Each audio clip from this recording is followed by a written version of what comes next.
आज मंत्रिपरिषद में 22 एजेंडों पर निर्णय हुआ और सबसे पहला एजेंडा था ऊर्जा विभाग का। ऊर्जा विभाग के अंतर्गत जो south Bihar power distribution company है, उसका ये प्रस्ताव था कि कैमूर और रोहतास जिले के 177 बसावट अर्थात 132 गांव में 21,644 घरों में ग्रिड से विद्युतीकरण करने हेतु पुनर्स्थान वितरण क्षेत्र योजना रिवैम्प्ड डिस्ट्रीब्यूशन सेक्टर स्कीम के अंतर्गत 117 करोड़ 80 लाख रुपए की योजना स्वीकृति हेतु प्रस्ताव प्राप्त हुआ। इसके अंदर आपको जानकारी होगा कि जो कैमूर और रोहतास जिले हैं, जिसमें पहाड़ के ऊपर जो गांव है, वहाँ पे सोलर योजना से आज के दिन में बिजली आपूर्ति की जाती है और इसको लेके काफ़ी समस्याएं भी हैं।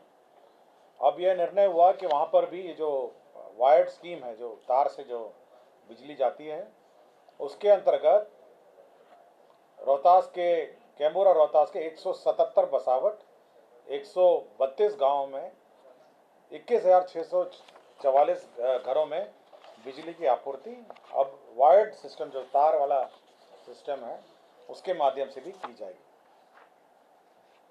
दूसरा एजेंडा ये था खान एवं भूतत्व विभाग। इसमें जो बिहार खानिज जो है नियमावली 2024 है, बिहार खानिज समानुदान अवैध खनन परिवहन एवं भंडारण निवारण संशोधन नियमावली 2024 की स्वीकृति हुई है। आपको जानकारी होगी कि अभी जो नीलामी चल रही है बालू घाटों की और खान की, इसके बाद यह अब इस नियमावली के अंतर्गत अब उनका कार्यान्वयन होगा। इसके अंतर्गत जो मुख्य रूप से जो प्रावधान किए गए हैं उसमें है, पहले है तो विलंब शुल्क, विभिन्न जो लाइसेंस प्राप्त करने के हैं उसमें विलंब शुल्क का निर्धारण किया गया है। दूसरा है जो सजा है अवैध खनन का, वह भी निर्धारित किया गया है कि किस प्रकार के अवैध खनन के लिए क्या फाइन लगेगा, उसके बारे में भी निर्धारित किया गया है। और हर चीज़ के लिए हर व्यवस्था, हर स्टेप में समय सीमा निर्धारित की गई है। और यहाँ तक जो अन्य जुर्माना है, जैसे साइन बोर्ड नहीं लगाना 50,000 रुपये, कोऑर्डिनेट के साथ सीमाकरण नहीं करना उसके 5 लाख रुपये, पानी से छिड़काव नहीं करना उस पर भी 50,000, प्रकाश की व्यवस्था न करना 50,000। तो हर चीज़ के लिए इसमें फाइन निर्धारण किया है। साथ ही साथ बिना ढके हुए लघु खनिज के परिवहन, ट्रैक्टर पे 5,000, अन्य बड़े वाहन में 25,000, गीला बालू का परिवहन में ट्रैक्टर में 5,000, बड़े वाहन में 25,000, बिना विशिष्ट रंग के रंगों के वाहन।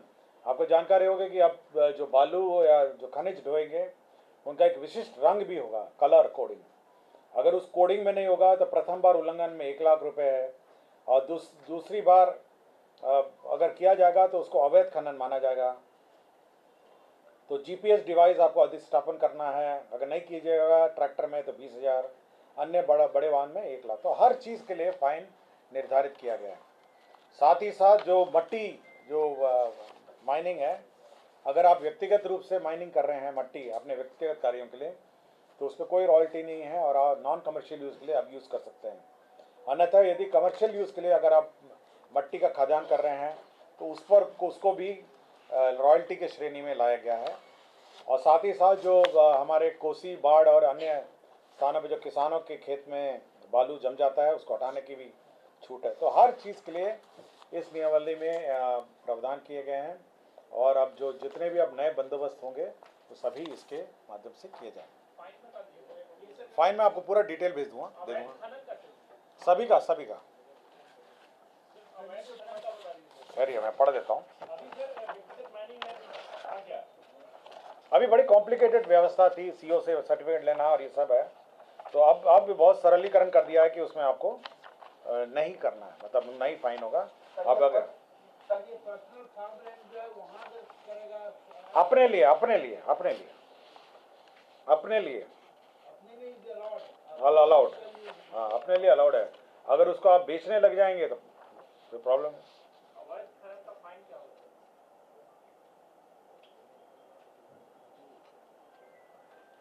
देखिए, अगर आपका फाइन लगेगा ट्रैक्टर एवं ट्रॉली पे है 1 लाख का शमन शुल्क, मेटाडोर हाफ ट्रक 407 408 में है 2.5 लाख रुपए।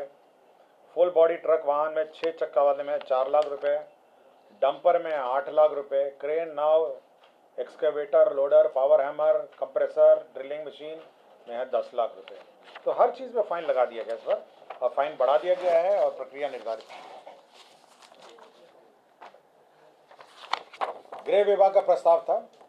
आपको जानकारी होगा कि 3 नए कानून आए हैं, और नए कानून में जो अभी बहुत तकनीकी दृष्टिकोण से आईटी का प्रयोग बहुत है, तो यह निर्णय लिया गया कि सभी जो इन्वेस्टिगेटिंग ऑफिसर हैं उनको लैपटॉप और स्मार्टफोन प्रतिपूर्ति के रूप में दिया जाएगा, और इसमें 190 करोड़ 63 लाख 20 हजार रुपये व्यय होंगे। तो अपने खरीद लेंगे, और रिइंबर्समेंट में 60 हजार का होगा लैपटॉप और 20 हजार का होगा स्मार्टफोन। भवन निर्माण का प्रस्ताव है। इसमें बापू टावर में जो निर्माण हुआ है और उद्घाटन हो गया है, उसमें 20 पदों के सृजन की स्वीकृति दी गई। जल संसाधन विभाग कर्मनासा नदी पर जो गांव है निकृष पंप योजना, उसका पुनरीक्षित प्राक्कलन राशि स्वीकृति हुआ है। 89 करोड़ 94 लाख 46 हजार रुपये स्वीकृत हुए हैं कर्मनाशा नदी पर निष्कृष पंप नहर योजना। दूसरा है कुंडा घाट जलाशय योजना के निर्माण हेतु थर्ड रिवाइज्ड एस्टिमेट है 270 करोड़ 31 लाख 47 हजार।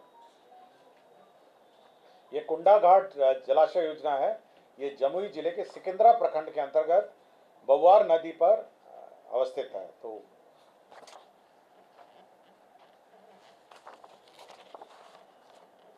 जल संसाधन विभाग का एक बीसीएफ का प्रस्ताव आया है।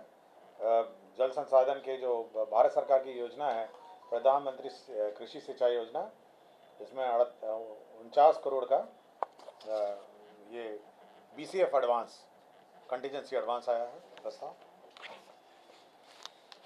जल संसाधन विभाग का एक कोसी मेची अंतर राज्य लिंक परियोजना, जो कोसी मेची लिंक है, उसका फेज 2 के तहत सर्वेक्षण और अन्वेषण कार्यक्रम, इसमें जो डीपीआर तैयार करने का कॉस्ट है 14 करोड़ 16 लाख 31 हजार रुपये, इसकी प्रशासनिक स्वीकृति।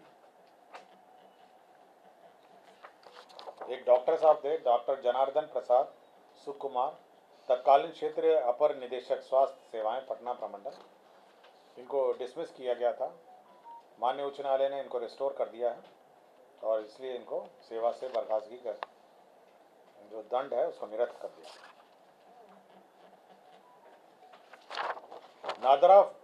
डॉक्टर नादरा फातिमा चिकित्सा पदाधिकारी सदर अस्पताल बांका है।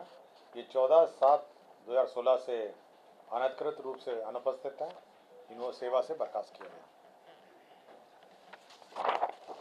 स्वास्थ्य विभाग के अंतर्गत बिहार फार्मासिस्ट संवर्ग के मूल कोटि के पदों पर नियुक्ति एवं उनकी सेवा शर्तों के निर्धारण हेतु बिहार फार्मासिस्ट संवर्ग संशोधन नियमावली 2024 का गठन किया गया।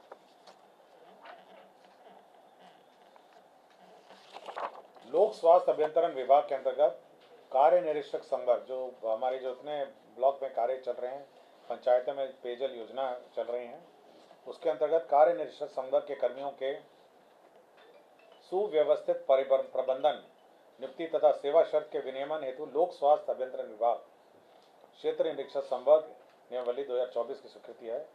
इसके अंदर करीब 1114 कार्य निरीक्षक पदों का सृजन पूर्व में हो गया है, उन्हीं की सेवा शर्त नियमावली है। श्रम संसाधन विभाग के अंतर्गत मोकामा में आईटीआई का जो पद है उसका सृजित हुआ है। अब 43 पदों का आईटीआई मोकामा में पद सृजित हुआ है। सामान्य प्रशासन का ये था कि जो तकनीकी सेवा आयोग है उसको जो एग्ज़ाम कंडक्ट कराने के लिए 6 करोड़ का बीसीएफ एडवांस अग्रिम लिया गया है। सामान्य प्रशासन का ही बिहार लोक सेवा आयोग के अध्यक्ष की अनुपस्थिति में जो वरिष्ठतम सदस्य हैं वे जब प्रभार में रहते हैं, उनको 200 रुपये प्रति माह विशेष वेतन भत्ता दिया जाता है। इस विशेष वेतन भत्ता को बढ़ा के 15,000 कर दिया गया। कृषि विभाग के कृषि सेवा कोटि 3 रसायन समूह क एवं पदों का सृजन एवं पुनर्गठन हुआ है। बिहार कृषि सेवा पौधा संरक्षण के पदों का क और ख में पदों का सृजन एवं पुनर्गठन हुआ है। कृषि सेवा का ही कृषि अभियंत्रण समूह क और क पदों का सृजन एवं प्रत्यार्पण हुआ है। दरभंगा न्याय मंडल के अंतर्गत बिरौली अनुमंडल व्यवहार न्यायालय में जिला एवं अपर सत्र न्यायाधीश की स्थापना हेतु जिला एवं अपर सत्र न्यायाधीश का एक पद का सृजन हुआ है। और बिहार उच्च न्यायिक सेवा जिला न्यायाधीश कोटि के स्वीकृत संवर्गीय पद बल के आधार पर प्रवर कोटि एवं अधिक काल वेतनमान के पदों का सम परिवर्तन की स्वीकृति दी गई है। तो कुल 22 एजेंडों पे आज निर्णय हुआ है। धन्यवाद। Aryabhatta institute of technical education. अब आप बताइए, आप आईटी क्यों कर रहे हैं? आईटी सेक्टर में गवर्नमेंटल एवं प्राइवेट प्लेसमेंट बहुत है। अभी आईटी की क्रांति है, सो मुझे तो यही करना था। तो यहाँ आर्यभट्ट में होगा मौलाना मजरूल हक अरेबियन एवं फॉर्च्यून यूनिवर्सिटी पटना से मान्यता प्राप्त जिले का एकमात्र पैरामेडिकल आईटी एवं मैनेजमेंट इंस्टीट्यूट है। क्यों ना मैं इसे ही चूज करूं? आर्यभट्ट यानी कि सही फैसला। थैंक्स टू आर्यभट्ट इंस्टीट्यूट जिसने मुझे दिया कॉन्फिडेंस एवं आगे बढ़ने का हौसला। पारा मेडिकल कोर्स करें, नौकरी तुरंत पाएं। Contact number 7739023553। Campus office Kaptanpara near Durga मंदिर पूर्णिया। अब आपको पटना सिलीगुड़ी या बाहर इलाज के लिए जाने की कोई आवश्यकता नहीं, क्योंकि अब सीमांचल और कोसी जोन के मरीजों के लिए खुल गया एक सुपर स्पेशलिटी हॉस्पिटल। आपके शहर पूर्णिया के NH31 लाइन बाजार कप्तान पुल के पश्चिम में Galaxy hospital and heart care centre. Service to all from top to bottom. Doctor BN Kumar द्वारा संचालित Galaxy hospital and heart care centre 24 घंटे इमरजेंसी विशेषज्ञ डॉक्टरों द्वारा। इसके अलावा पूरे देश के प्रशिक्षित टेक्नीशियन, पारा मेडिकल स्टाफ और डॉक्टर अस्पताल में मौजूद है। 24 घंटे इमरजेंसी की सुविधा के साथ pharmacy, diagnostic, ambulance, treatment, admission, radiology, pathology, neurology and respiratory medicine. 4 bed का अत्याधुनिक डायलिसिस यूनिट और 20 बेड का अत्याधुनिक ICU और CCU। BPL कार्डधारी मरीज को प्रत्येक रविवार निःशुल्क देखा जाता है एवं भर्ती मरीज का रियायती दर पर इलाज किया जाता है। साथ ही प्रत्येक महीने के 5 तारीख को सामान्य रोगी को निःशुल्क देखा जाता है। Galaxy hospital and heart care centre. Address NH31 line बाजार वेस्ट ऑफ कप्तान पुल पूर्णिया।